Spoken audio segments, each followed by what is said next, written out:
Steve Grant says that we are more like waves than material objects. Wop. So, whoever you are not the matter that you are made of. I am a judge, and this is a sentence.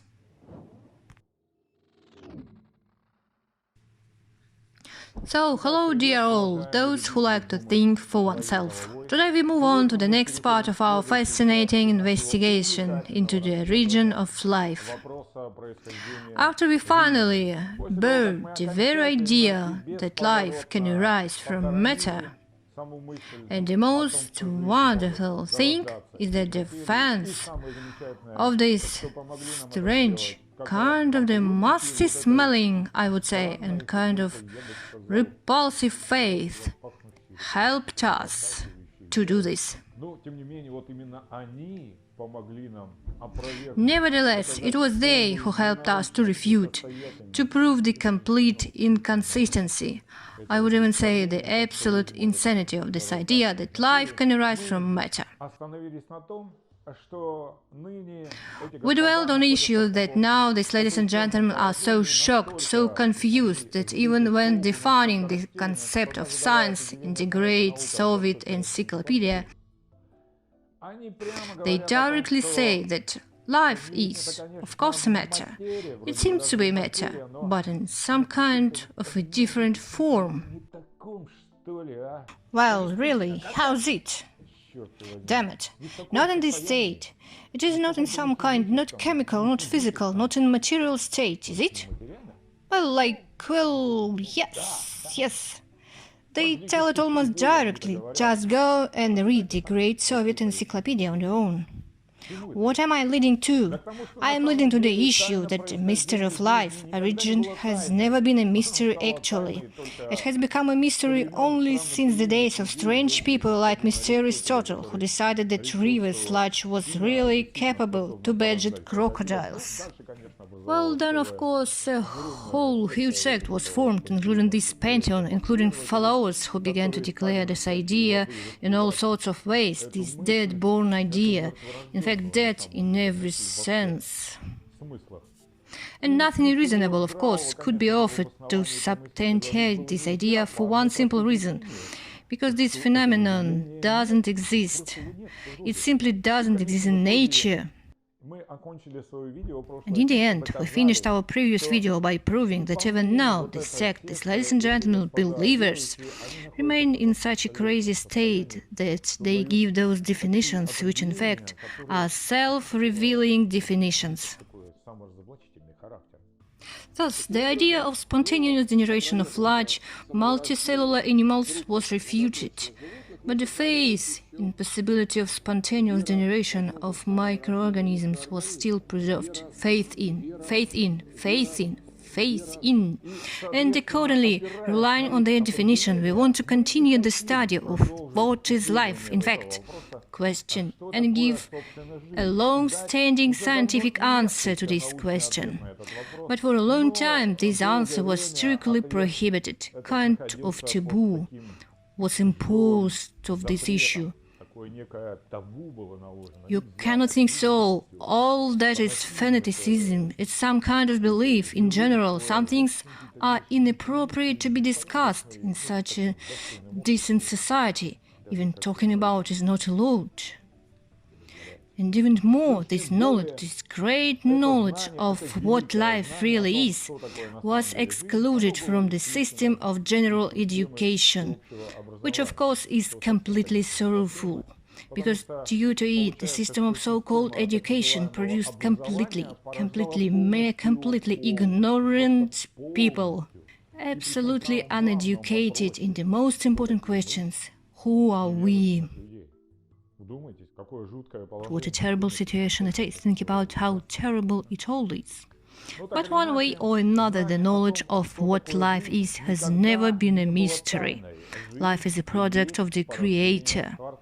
Pasteur only proved once again that it was absolutely so, that just absolutely obvious to a reasonable, scientifically minded person, to a person who takes into consideration the facts, logic and common sense.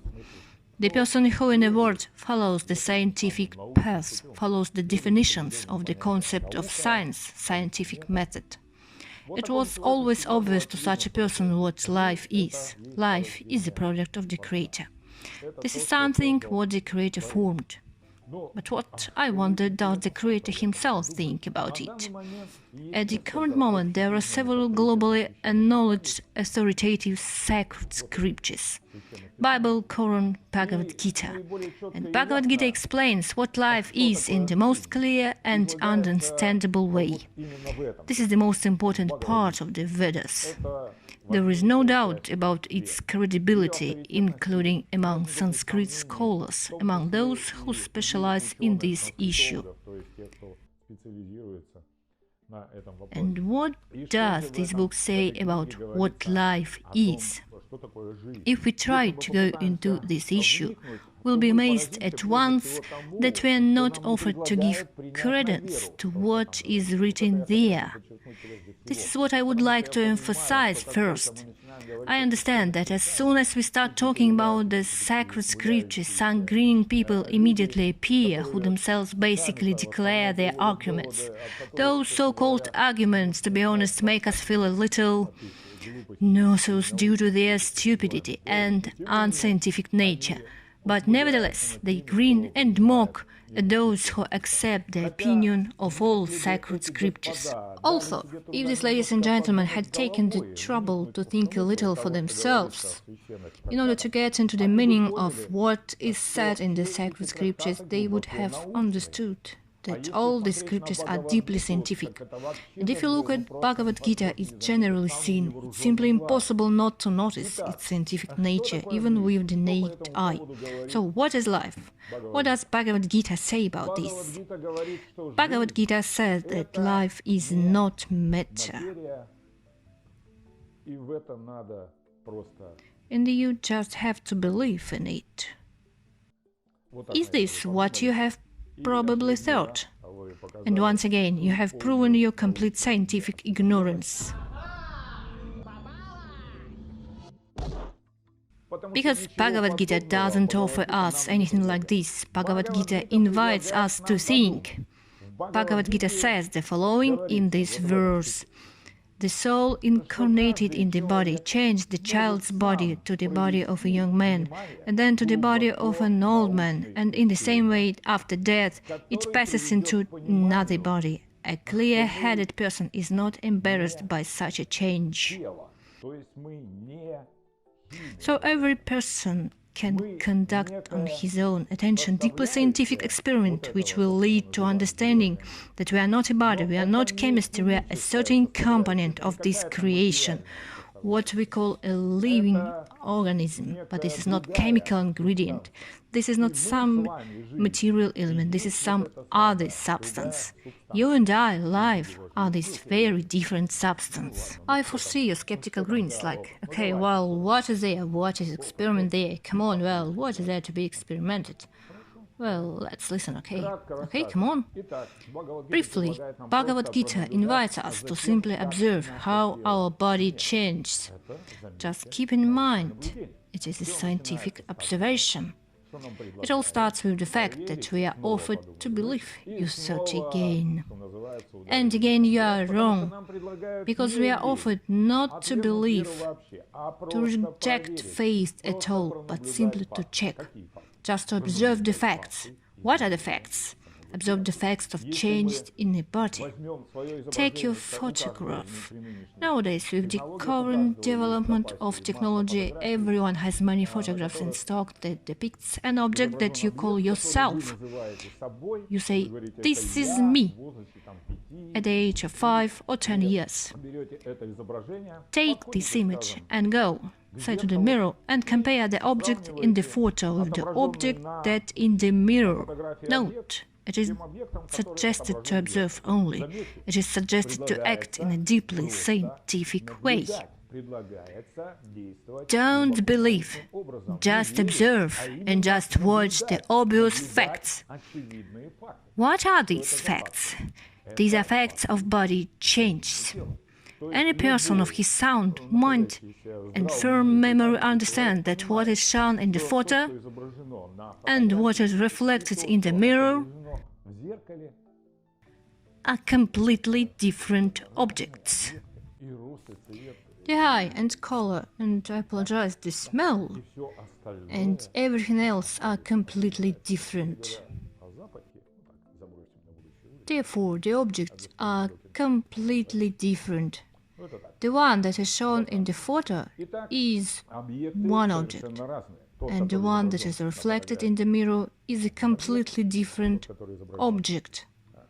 These are different objects. What unites these objects? These objects are united, and this is also the scientific fact that we think about the one and the other object. This is me. So we have the facts. This is the infant's body. This is the fact. Fact. This is adult's body. It is a fact. And the third fact is that we remember ourselves in that age too. I mean, we were aware of ourselves as one and the same person in that infant body and in this adult body in the same way. We have a whole set of facts. Now, as scientific approach suggests, it is necessary to analyze the obtained facts causally and critically. What do we get when we understand these facts? We will get one simple but truly amazing, I would even say mind-blowing message. Whatever we are, but not a body. Why? Well, because the consciousness hasn't changed. Only the body has changed. And it changed completely, radically.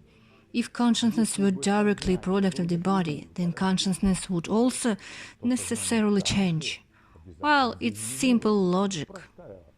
If in childhood we will say Petya, Masha, Fedya, then in adulthood, since the body has changed, and if consciousness were a direct product of the body, then this I am would also suddenly change due to simple causal relationship. And we would no longer be Petya, Masha, Fedya, but would be Sveta, Kolya, Vasya. Well, we would be some other person. Everything is simple. But nothing is like that. We ourselves are perfectly aware that this is me and this is me also.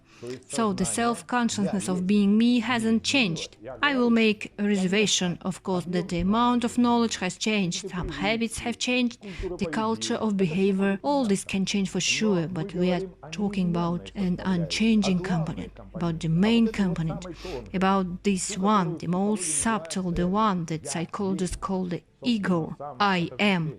In fact, self-identification. This component hasn't changed. This component is still the same. So this component is present there, the infant's body, and it is the same here in the adult's body. It is still the same. Although every cell of the body has already completely changed. This is a merely medical fact. More than a dozen times and more than 100 times in a lifetime. Nevertheless, the awareness of being I am hasn't changed, so the conclusion is absolutely logical and flawless. I am not a body. There is such an experiment, scientific one, which we are offered to conduct by Bhagavad Gita in order to get the correct answer to the question, who am I? And as you have already understood, the correct answer to the question is, I am not a body, I am a spirit, a soul, or in Sanskrit it is called by the term jiva or Brahman, that is a small particle completely different in its properties, say substance, and one can even say matter, as it is said in the definition of the great Soviet encyclopedia, but not material matter, it is some kind of other matter, mysterious in its properties, not like as this familiar one that surround us. I of course understand that after I describe this experience, in fact, a deeply scientific and a completely flawless one, the conclusions of which are also absolutely flawlessly scientific, and it is absolutely impossible to refute them. But nevertheless, since practically everyone who is listening to us now are fans of Abergenesi's belief, they are grinning a little skeptically, and there is an idea in their heads. Well, again, there are some spells from the scriptures, but in fact, All this is incoherent, not logical, not scientific. Dear ladies and gentlemen, do not rush to stupid conclusions so that once again you do not get into a stupid situation in which you have already found yourself when you told us that abiogenesis has nothing to do with further evolution. These are completely different issues. We have proven that your statement is deeply unscientific, and we have proven it by referring to your own scientific authorities. The most sensible of you have already felt an anxiety. Some of you have already felt that they are caught in a trap. Yes, ladies and gentlemen, it is just like that. We will give a proof of the absolute perfection of the just proposed scientific experiment. And this experiment is proven by not some unknown person, but, ladies and gentlemen, meet the greatest preacher of militant atheism. Adored by the public, have you recognized him? Mr. Dawkins.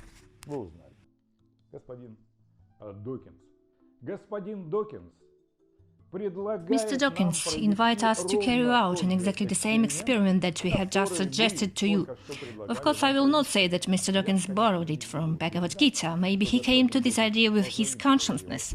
Any reasonable person could read this with his or her consciousness. Let's say Socrates came to this with his own consciousness. Just discoursing, he made himself come to the conclusion that we are not the body, and to confirm this conclusion, he drank a cup of poison. He proved by his deeds that he was sure that after the body died, he would remain in existence. He proved that he wasn't a body. Socrates apparently didn't read Bhagavad Gita, but he came to this conclusion by discourse. Maybe Mr. Dawkins also came to the same conclusion just by discourse. It's important that he offers to get this conclusion that life is not matter. Pay attention to this conclusion. It puts an end to the very understanding of the spontaneous generation of life from matter. So, Mr. Dawkins invites us to conduct exactly the same experiment. Listen to it now. Steve Grant, here he is on the left, and Douglas Adams is on the right. Steve Grant, in his book Creation, Life and How to Make It, criticizes our passion for matter. You see, the most reasonable people, even those who belong to the militant atheists, do understand. Listen, it looks like we are fooling ourselves, we are misleading ourselves, you know. Well, we are not matter, we're not matter definitely. We tend to think that only solid material objects actually exist. Electromagnetic waves in a vacuum seem to us to be something unreal. The Victorians believed that the waves should be material waves. The material world seems convenient to us, because throughout our evolution we have existed in the middle world, where matter is a very useful fiction. Note, it's very useful, but excuse me, ladies and gentlemen, it's still fiction. The most reasonable people came to this conclusion a long time ago, and you continue to remain here, in the same blind faith. Matter is everything, matter is our everything. It's funny, ladies and gentlemen, it's not serious. You should study the material before trying to argue with us. Point for Steve Grant is as real as a stone. So, for Steve Grant, this is this incomprehensible substance, antimatter or dark matter, whatever you call it. You understand that we are talking about some other kind of matter, not the one that surrounds us, this gross matter, but a kind of subtle thing, which existence is proven only by calculation. So, for Steve Grant, this is the real thing, but maybe only for him. Maybe he is some kind of strange scientist. But no, Mr. Dawkins also absolutely agrees with him. There is a volcanic ash dune in the Tanzanian desert, in the shadow of the Donyulengai volcano. The amazing thing about it is this dune moves. Such places are usually called sand waves, but here a whole dune moving through the desert to the west at a speed of 17 meters per year. It retains the shape of a crescent and moves where its horns look at. The wind blows the grains of sand up the gentle slope, and then they roll down the crescent. This is how the crescent-shaped dune moves. Steve Grant says that we are more like waves than material objects. Up. And here's the sentence. I am a judge, and this is a sentence. The sentence is for you, believers, and moreover, all necessary evidences for passing the sentence is supplied to us by the militant atheists themselves. You see how beautiful our work is, don't you? Be envious. Learn to live in a beautiful way. He invites us to think about something from childhood, Mr. Dawkins says. So, here, ladies and gentlemen, begins the description of that very, that very one already ridiculed by you inside your mind, of course, at least for now, experiment, a scientific experiment. We will hear a description of this experience from Mr. Dawkins. This same experience. About what you can see, feel, and maybe even remember the smell, Mr. Dawkins says. Do you remember I told you about the smell? For Mr. Dawkins, it seems the smell has special meaning. Well, it isn't important. What is important is the shape, other things, the smell. You can remember some pictures from childhood. Well, in a word, you carry out the same experiment. As if we are there because you were there. How else could you remember this, Mr. Dawkins says? No, that it's not we who is telling that. It is Mr. Dawkins telling us you were there. How else you could remember all this? But this is the paradox. You were not there, Mr. Dawkins says. And so again, it isn't we who tell you that. But this is the paradox. You were not there. Well, that is, we will brought a little what he says, brought the meaning. There was no body in the sense that you think you are. There was another body. You, of course, have already objected to us many times. The body doesn't change. It grows. It doesn't really change. It just grows. These are different things. But as you can see, your authorities say, yes, you lie. Our unlucky students, you are shaming us in the eyes of reasonable people. The body is exactly changing, completely changing, just like that. You shouldn't have skipped my lectures. That is what Mr. Dawkins would say after hearing your ridiculous arguments. Therefore, the body changes. Consciousness doesn't change. That is what Mr. Dawkins says. We were there, but the paradox is that we were not there. How is this paradox resolved? Quite simple. Mr. Dawkins draws exactly the same conclusion as we do. None of the atoms in your present body was there when this happened, Mr. Dawkins says. None of the atoms in your body was there. We mean in childhood. What does it mean? Matter flows from one place to another, and at a certain moment it consolidates to become you. Well, here, of course, Mr. Dawkins cannot get rid of this charm of evil, as they say, and sometimes I apologize, of course, for the vernacular. He tells kid stuff. The kid stuff is that at a certain moment matter consolidates to become you at some point. But we will fix it at a certain moment to become what you think you are. This follows from his own discourse, because further he says, so whoever you are not the matter of which you are made. So, that's it. This is the shot. Death has already come. Fact. The death of your faith has already come. Whether you admit it or not, but you no longer believe in abiogenesis, because even your authorities say you can be anything, but you are not matter.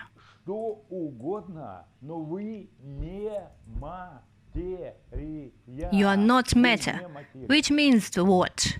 You are some other component, that very component that the wise men talked about even before Pasteur. And Pasteur only confirmed it with his experience. An organism is a combination, a kind of made thing, something like a battery, that is inserted into a device like into a phone, and everything else is its shell. That is, matter is the shell and the battery is the real you. Is something not material, but calculable. As you can see, even Mr. Dawkins confirms this. And if this doesn't give you goosebumps, then read it again until this information works for you. As you can see, even your Acharya, that is a great teacher, says to you, "Hey, you fools! If your worldview hasn't yet failed, the picture of the universe in which you previously believed, then listen it again, and then it will surely fail. Because you are not matter. You are not matter. That's it. Whatever you do, you will still keep on living. Because matter is destroyable, but the soul is not. Because it is really important, you have to be very careful when talking about it," Mr. Dawkins says. So that's it. But we won't listen further to Mr. Dawkins, because Mr. Dawkins has already said everything necessary. Mr. Dawkins directly described exactly the same experiment that is described on Bhagavad Gita. And Mr. Dawkins directly admitted that this experiment is deeply scientific. Otherwise, why did he use it? Is he a pseudoscientist or what? Is he some kind of obscurantist, believer? Maybe let's spit upon him. This is truly a new word in science and technology. Darn you once again. No, he's a scientist, acknowledged even by you. You with such self-abandonment, with deep admiration, tell us. Read this book of his, read his other book. Well, I would call some of these books friendly caricatures for science. You acknowledge him as a great authority, so this is your great authority, and he sentenced you. He betrayed you, I would say. Mr. Dawkins explicitly admits life is not matter. That is what life is. Now think about what Mr. Dawkins said. What is the importance of the received information? And importance is that before you heard this, you had lived, you had made all your plans based on the idea that you were this silly matter. You are fat, bones swell, in general, as they say, rattle bones.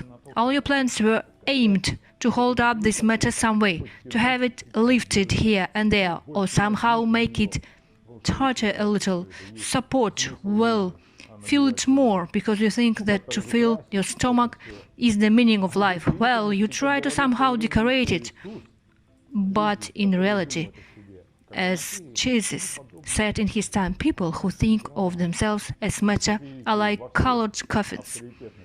As you can see, all authoritative traditions convey the scientific knowledge about what real life is. To live as if you are a body is as stupid as decorating a coffin, you know? If you do not understand that you are not matter, then all your plans are aimed at satisfying not you, at satisfying a t-shirt, at satisfying a pair of pants, a hat, for example, glasses, etc. But you don't care about yourself at all. Think about it. It really stuns if you think about it. And many thanks to Mr. Dawkins, because in fact he's Putin's agent embedded in this whole atheistic sedition, so that in general, he works for us. Well done. Thank you, Mr. Dawkins. Serving Russia. Serving Russia. You see, it is possible to hear that this way. So let's finally understand that all this abiogenesis is a pure nonsense. It is fantastic stories, a lot of baloney. As they say here in Russia, this is mere madness, and this fact is acknowledged even by the authorities of scientific atheism. And you are faithful, theomatists, keep on believing in this madness in spite of everything. Well, isn't it a paradox? In my opinion, it is a paradox. As Mr. Dawkins said, it is a complete paradox. That's the way it is. We are not matter. We are spirit soul. We are this kind of companion that is confined inside this body and animates this body like a battery animates, say, a phone. But we are not matter. That is why the ladies and gentlemen of abiogenetics and all this strange brotherhood, I do not know how to call it so as not to offend, but to tell the truth. After all, they really put on themselves this terrible piercing wreaths, these heavy chains, and are tormented and tormented and tormented, because a body is created in a way that it always experiences torment. It is inherent to body. If you continue to stick to this point of view that you are matter, which means that you do not acknowledge such authority as Mr. Dawkins, and that means that you are not related to science anyway, you even have nothing to do with scientific atheism, which Acharya is Mr. Dawkins. That is all. It is over, and it is over of discussion. Well, we will tell you in our next programs, aimed to the benefit of all living creatures, what to do with this simple fact that we are not this fairy body. Bye-bye.